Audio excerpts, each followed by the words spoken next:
नमस्कार। अभिनय कला के सहज मार्ग पर आप सभी का इस 20वें पड़ाव में हार्दिक स्वागत और अभिनंदन। पिछले 2 दिन की बातों से मुझे ऐसा आभास लगता है कि शायद कुछ लोगों के मन में इन बातों से कुछ संशय पैदा हुए होंगे और लगभग प्रवचन जैसे लगने वाली इन बातों से कुछ लोग असहज भी हुए होंगे, क्योंकि आम धारणा ये है कि भाई ये तो ग्लैमर की फील्ड है, या तो स्टाइल चलता है, फिल्मी दुनिया में देख रहे हैं, एक से एक लोग हैं, उनके एक ख़ास अंदाज हैं, स्टाइल हैं, और उनमें बहुत से लोग थिएटर से भी गए हैं, तो इसीलिए भी तो लोग थिएटर में आ रहे हैं कि हाँ भाई थिएटर से जो है फिल्मी दुनिया में सहज प्रवेश मिल सकता है, सफलता मिल सकती है। खैर वो मिल भी जाती है, नहीं भी मिल सकती, वो बात तो खैर दीगर हो गई। मेरा कहने का मतलब ये है कि इस प्रकार के संशय और असहजता के पीछे एक बात ये भी होती है कि जब कोई बात हमारे पसंद की नहीं होती है या हम उसके कुछ अलग सोचते हैं और उस अलग सोचने को ही अपनी धारणा बना लेते हैं, तब हम बातों के ऊपरी सतह से नीचे जा नहीं पाते और उसके असली मतलब को, मंतव्य को नहीं समझते। ऊपर ही ऊपर संशय और दुनिया भर के मानसिक जंजाल पैदा कर लेते हैं। मैं ऐसे लोगों को बता दूं कि अब जो है फिल्मी दुनिया में भी एक से एक ऐसे कलाकार, प्रतिभाशाली कलाकार, बहुत अद्भुत क्षमता के कलाकार हैं जिन्होंने अपने आप को किसी स्टाइल या स्टारडम या ख़ास अंदाज, लटके झटकों के दायरे में नहीं बांध रखा है। वो उनसे मुक्त हैं और एक कलाकार के रूप में स्थापित भी हो रहे हैं। और लेकिन नए लोगों को ये समझना थोड़ा सा मुश्किल हो जाता है, क्योंकि बहुतायत में वो वही देख रहे हैं जो धारणा लेकर आ रहे हैं। उनको लग रहा है कि ये तो हम भी नेम फेम और जो है प्रॉस्पेरिटी हासिल करेंगे, तब उस भीड़ में जाएंगे। नहीं तो कहीं ऐसा ना हो समानांतर सिनेमा और कला फिल्म की ओर धकेल दिए जाएं, कुछ ना हासिल हो पाए। मैं बता दूं, मेरे हिसाब से, मेरी नज़र से सिनेमा कलात्मक या व्यावसायिक विभाजन नहीं हो सकता। उसमें सिनेमा अच्छा या ख़राब हो सकता है। कला, और भाई हर अच्छी चीज़ कलात्मक भी होगी, और कॉमर्शियल होने का मतलब हो कि ज़्यादा से ज़्यादा लोगों तक उसकी व्यूअरशिप पैदा हो, यही तो है उसकी कॉमर्शियल सफलता। तो ये धारणा अलग कर लीजिए कि कला फिल्में अलग होती हैं और कॉमर्शियल फिल्में अलग होती हैं। अब लोग तो एक से कलात्मक सब्जेक्ट को भी अलग ही उसको ख़त्म करके कुछ और धारा में ले जाते हैं, और कभी कभी लोग बिल्कुल कॉमर्शियली चीज़ जो है उसमें से भी ऐसा तत्व निकाल लेते हैं कि उसमें कोई कला के मापदंड स्थापित हो जाते हैं, जीवन संबंधी सरोकार स्थापित हो जाते हैं, तब वही कॉमर्शियल सिनेमा भी सार्थक हो जाता है। ये बात एक अलग है। अब बहुत से लोग अब ये भी कह सकते हैं कि ठीक है, हम ऐसा न करें, लेकिन जीवन में ही, सामान्य जीवन में ही हर आदमी की अपने खाने पीने को लेकर, पहनने ओढ़ने को लेकर, खुद को दिखाने के लेवल पर अपनी पसंद होती है, अपना एक स्टाइल होता है, अपना एक अंदाज होता है। वो कैसे छूट सकता है? यहीं पर मेन बात आती है।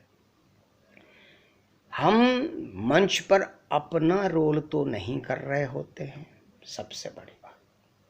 और कभी ऐसी कोई कहानी लिख दी जाए, ऐसा कोई कथानक लिख भी दिया जाए जिसमें हमारे ही जिंदगी का पोर्ट्रेल हम ही दे रहे हों, लेकिन उस 1.5 घंटे के टाइम फ्रेम में जो मंच पर हम प्रस्तुत करेंगे या कैमरे के आगे 10, 15, 20 दिन की जो भी शूटिंग होगी, वो शूटिंग के वक्त तो वो हमारे जीवन में घटित नहीं हो रहा होगा ना। हमारे जीवन से अर्जित अनुभव को कल्पनाशीलता के जरिए हम फिर से उस पर्टिकुलर टाइम में, शूटिंग के टाइम पर या मंचन के टाइम पर अपने भीतर अनुभूत करेंगे और अपने कैलिबर के जरिए और अपने वेल ग्रूम्ड इक्विपमेंट के ज़रिए, वॉइस एंड बॉडी के ज़रिए उसको आर्टिस्टिकली परफॉर्म करेंगे। तो यानी जीवन के घटित सत्य को हम अलग समय में पुनर्सर्जित करके कलात्मक रूप से संप्रेषित करेंगे। और ऐसा तब कर पाएंगे जब हम अपने लिए ही अपना कैनवास खाली कर पाएंगे। अगर हम उस समय अपने निजी मूड, निजी मानसिकता, निजी टेम्परामेंट में रहेंगे तो गुजरे जमाने की जो बात है, जो घटना है, जो भाव और विचार है, उस समय अपने मन मस्तिष्क रूपी फलक में कैसे भर पाएंगे? फलक को तो क्लीन कैनवास रहना पड़ेगा, खाली रहना पड़ेगा। तो मेरी बात समझ में आई होगी। तो जब हम अपने ही जीवन को किरदार के रूप में खुद ही परफॉर्म करने के लिए भी हमें अपने आप को फ्लैक्सिबल रहना है, तो और जीवन के और अलग अलग पात्रों को निभाने के लिए, तरह तरह के पात्रों को निभाने के लिए हमें अपने भीतर की जो निजी जो पहचान है, जो पहचान हमारी अकड़ जकड़ बन चुकी है, उससे मुक्त हुए बगैर हम कैसे ये काम कर पाएंगे? बस मेरा कहना यही है। भाई मैं मानता हूँ निजी जीवन में हर एक का अपने का अंदाज होता है, अपनी लाइकिंग होती है। मैंने तो 2 दिन तो समाज की प्रवृत्ति पर ही बात करी ना। हमारा समाज तो ऐसा हो गया है, उसके जीवन के हर पक्ष की प्रेरणा और जो है ऊर्जा स्रोत फिल्म ही बनती चली जा रही है। चाहे वो पुरुष हो, चाहे महिला हो, चाहे वो 6-7 साल की बच्ची हो, चाहे 80 साल का बुढ़ा हो, सब में लगभग, मैं समग्रता में नहीं बात कर सकता, अधिकतर यही ट्रेंड चल रहा है। तो मैं क्या देख रहा हूँ समाज में, चाहे उनको मेले घूमना हो तब भी हम कैसे लग रहे हैं, मैं कैसी लग रही हूँ, इसी पर ध्यान है। चाहे वो पूजा में बैठे हों तब भी उनको यही ध्यान है मैं कैसा लग रहा हूँ। जो आयोजन, सामूहिक आयोजन जब होता है तो देखने दिखाने के पीछे ही दुनिया पागल है। वो कैसी लग रही हूँ मैं भी, जो नए नए ट्रेंड जो फिल्म से आते हैं वो हमारे जीवन में घुस गए। कपड़ों से लेकर बालों की फुनगी तक, देश काल परिस्थिति के अनुसार, कार्य के अनुसार हम अपने आप को पूरी तरह से खाली करके उसी मनोदशा में नहीं ला पाते हैं, उसी मनोदशा में नहीं ला पाते और अपनी अच्छी या बुरी लाइकिंग को, पसंद को, जो पसंद बाद में जो है लत बन जाती है, उसको लादे रहते हैं और वही हावी रहता है। हमारे जीवन के बाकी सारे काम केवल औपचारिकता वश हैं, वो होते रहते हैं, चाहे वो पूजा का काम हो, चाहे जो है बाजार घूमने का काम हो। तो आम जीवन की इस लत को भाई हमारा काम में कह चुका हूं बिल्कुल अलग है।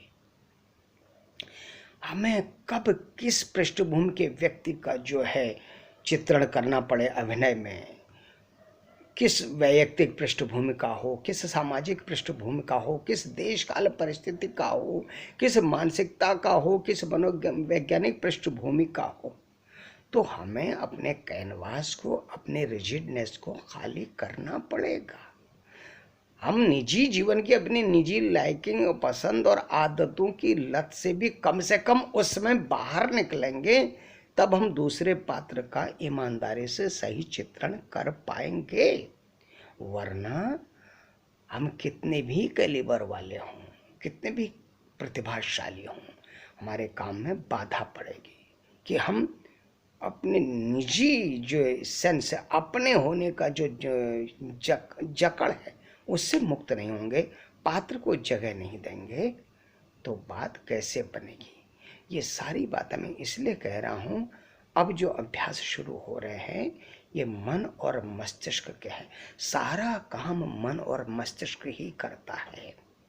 वहीं से प्रेरणा होके हमारे तंत्रिका तंत्र और रुधिर परिसंचरण तंत्र के चीज़ों से हमारी मांसपेशियां हरकत करती हैं, हमारे चेहरे में रंगतें आती हैं, अलग अलग रस आते हैं, हमारी वाणी में अलग अलग वॉल्यूम और स्केल पर ध्वनि निकलती है या शब्द निकलते हैं। ये सब जो मन और मस्तिष्क से संचालित होते हैं, तो वो जब भरपूर उस व्यक्ति का, उस पर्टिकुलर पात्र का मन नहीं बन जाएगा, पर्टिकुलर उस पात्र का मस्तिष्क नहीं बन जाएगा, तो हम उस हमारा शरीर, हमारे हाथ पैर, हमारी आँखें, हमारी आवाज़ उसके अनुरूप व्यवहार ही नहीं कर पाएगी। हम हमेशा एक जैसा ही करते रह जाएंगे, जैसे हम वैसे ही करते रह जाएंगे। एक मैं आपको उदाहरण दूं, आप कभी ऐसी दुकान में गए हों जहाँ टेलीविज़न बिकते हैं बहुत सारे, तो कभी जाके उनसे कह दीजिए, अगर संभव हो, नहीं इमेजिन तो कर ही सकते हैं, 20 सामने टेलीविज़न स्क्रीन लगी हो और आजकल के किसी एक जिनकी तरफ मैं इंगित कर रहा हूँ कि जैसे रिजिडनेस नहीं होनी चाहिए, उनकी अलग अलग, अगर 20 स्क्रीन है तो 20 अलग अलग फिल्म उनकी वहाँ चलवा दीजिए और सबको म्यूट कर दीजिए। आप फर्क नहीं कर पाएंगे कि किस फिल्म में जो कैरेक्टर है उसका मतलब जो है सामाजिक स्तर क्या है, उसकी एजुकेशनल क्वालिफिकेशन क्या है, उसका प्रोफेशन क्या है, वो इस क्या काम कर रहा है, उसकी आजीविका क्या है, या उसकी बाकी दो आदतें और क्या हैं। वो स्क्रीन में जितना चल रहा होगा सब एक ही जैसे लटके झटके, एक ही जैसे हाथ पैर चलाना, एक ही तरह आँख झपकाना, एक ही तरह मुंडी चलाना, ये सब चल रहा होगा। कपड़े भले उन्होंने अलग अलग पहने होंगे, तो लेकिन ये सब चल इसलिए जाता है कि हम उस कलाकार के भक्त होते हैं, उसको समर्पित होते हैं। हम चरित्र देखने जाते ही नहीं, हम कहानी के मानव जीवन से और मानवीय तत्वों से सरोकार और अंतर संबंध को देखने जाते ही नहीं, और जाते भी हैं तो हमारे प्रायोरिटी रहती है हमारा हीरो या हमारी पसंदीदा हीरोइन, है ना। इसलिए हम उस कमी को जज नहीं कर पाते। हम उस जज क्या नहीं कर पाते, हमारे मन में वो चीज़ पैदा ही नहीं होती है। आर्टिस्टिक विजन या आर्टिस्टिक कलात्मक तर्क हमारे भीतर पैदा ही नहीं होता है। लेकिन अब दुनिया बदल गई है, अब समाज बदल गया है, अब समाज गहरी पड़ताल करता है, सारे पक्षों पर नजर रखता है, कहानी पर, प्रेजेंटेशन पर, एडिटिंग पर, टेक्निकल कैमरा वर्क पर।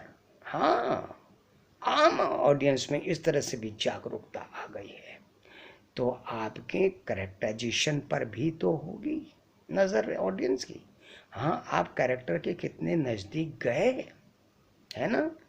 तो मैं जो बार बार आपको टोक रहा हूं कि जब आप अभ्यास के कक्ष में आते हैं, या जब आप कैमरे के सामने आते हैं, या जब आप मंच पर दर्शकों के सामने आते हैं, तो वहां पर आप नहीं हैं, आपके द्वारा निभाए जाने वाला वह किरदार है। तो ऐसा कब संभव होगा, जब आपके निजी जो कुछ भी होगा, कितना भी अकड़ा जकड़ा होगा, उसको आप किनारे धर के आएंगे। तभी मैं कहता हूँ ना, 3 तरह की फ्लैक्सिबिलिटी एक एक्टर या एक्ट्रेस की एसेंशियल एसेट है, basic essential assets. Flexibility of mood, flexibility of voice and flexibility of body. मन की भी फ्लैक्सिबिलिटी, तरलता, जल की तरह बहाव, फ्लूइडिटी। संस्कृत में एक श्लोक आता है, क्षणे रुष्टा क्षणे तुष्टा रुष्टा तुष्टा क्षणे क्षणे। ये छोटा बच्चा होता है ना, 5 महीने का, 6 महीने का, निर्विकार होता है, वो जीवन में बिल्कुल नया नया होता है। जीवन के क्रम में जो जो प्रवृत्तियां विकसित होती हैं, परिस्थितिजन्य प्रवृत्तियां जो विकसित होती हैं, उससे एक बच्चे का, शिशु का मन बिल्कुल रिक्त होता है, वो निर्विकार होता है। इसके अलावा जीवन के निरंतर आगे बढ़ने वाले अनुभव उम्र के साथ साथ हमारे मन में स्टोर करते चले जाते हैं। उस स्टोरेज से हमारी एक धारणा बन जाती है, उस धारणा से हमारा एक निजी स्वभाव बन जाता है, जो हमारी चेतना से चिपक जाता है। उसको खाली करना, हटाना थोड़ा मुश्किल होता है, लेकिन बच्चे के लिए ये काम मुश्किल नहीं होता, क्योंकि उसमें वो सब लदा हुआ होता ही नहीं। तो क्षणे रुष्टा क्षणे तुष्टा रुष्टा तुष्टा क्षणे क्षणे। बच्चा पल भर में खुश जब होता है तो भरपूर खुश होता है, पूरे हृदय से खुश होता है। वहाँ और कोई गड्ढमड्ड नहीं हो पाती है, इफ एंड बट की गड़बड़ नहीं हो पाती है। ज्ञान का प्रपंच वहाँ घुसपैठ नहीं कर पाता है। जीवन के अनुभवों की खट्टी मीठी यादें, लकीरें वहाँ अपना कुछ कारीगरी नहीं दिखा पाती हैं। और तुरंत अगर उसको कुछ खराब लग जाए तो तुरंत रोने लग जाता है। खिलौना उसे पकड़ा दीजिए, खुश हो जाए, भरपूर हंसता है।